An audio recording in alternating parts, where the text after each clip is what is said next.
Comment में बताना क्या ऐसा ही होता है सच में। तुम और वो लड़की रात के तीसरे पहर चैट कर रहे हो। बात करते करते तुम्हें कामुकता का एहसास होता है।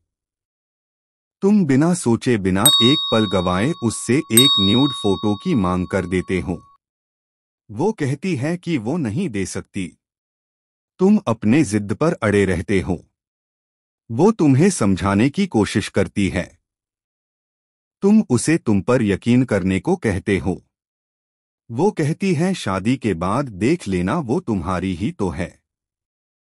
तुम फिर भी नहीं मानते। फिर वो तुम्हें वेट करने को कहती है। तुम बड़े सब्र से इंतजार करते हो। फिर वो तस्वीरें भेज देती है। तुम खुश हो जाते हो। तुम उसे देखकर थोड़ी देर के अश्लीलता के बाद शांत हो जाते हो। अब वो तस्वीरें तुम्हें भद्दी लगने लगती है। फिर तुम अपने दोस्तों में रोब जमाने के लिए उसकी तस्वीरें अपने दोस्तों को भेजते हो, ये कहकर कि वो देखकर डिलीट कर देंगे।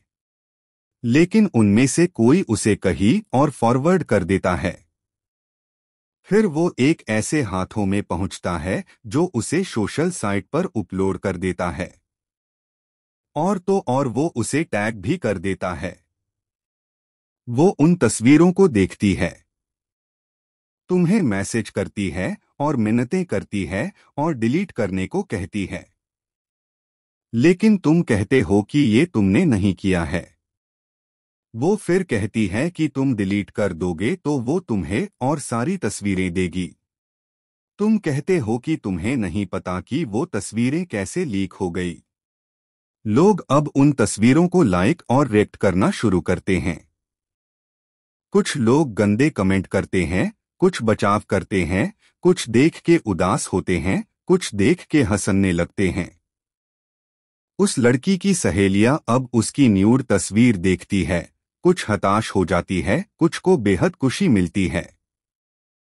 कुछ उसके बचाव में कुछ कहती है, लेकिन क्या फायदा, लोग उसे देख चुके थे। कुछ लोग उन तस्वीरों को शेयर कर देते हैं, तो कुछ सेव कर लेते हैं, तो कुछ उस लोग उसके रिलेटिव को फॉरवर्ड कर देते हैं। अगले दिन वो स्कूल जाती है। उसे देखकर उसके ही साथी फप्तियां कसना शुरू करते हैं। क्लास टीचर ने खड़ा होकर सब कुछ क्लास के सामने ही बताने का आर्डर दे डाला है उसे अब।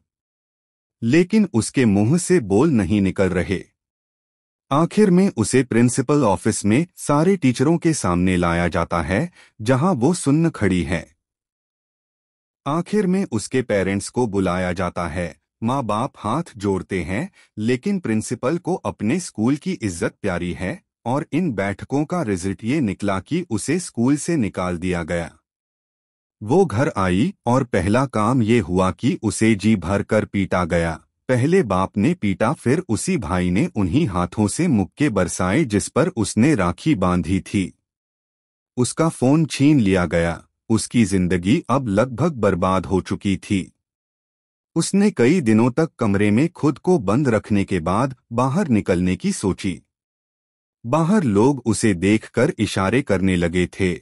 उनकी फुसफुसाहट उसके कानों में गूंज की तरह थी। वो घर वापस आ गई।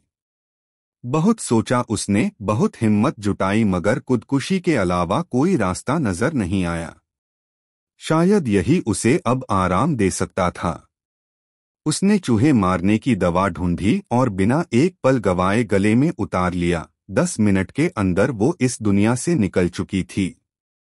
उसके माँ बाप ने उसके रूम का दरवाजा खटखटाया, मगर कोई जवाब नहीं मिला।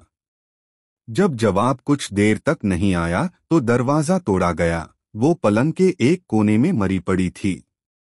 उसकी लाश देखकर माँ बाप को तो पहले यकीन ही नहीं हुआ कि अभी जो लड़की चल फिर रही थी लाश बन चुकी है।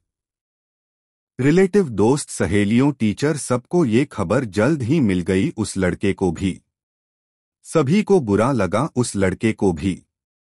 उसे पछतावा हुआ। वो रोने लगा और खुद को कोसने लगा, लेकिन वक्त मुड़कर वापस कहाँ आता है।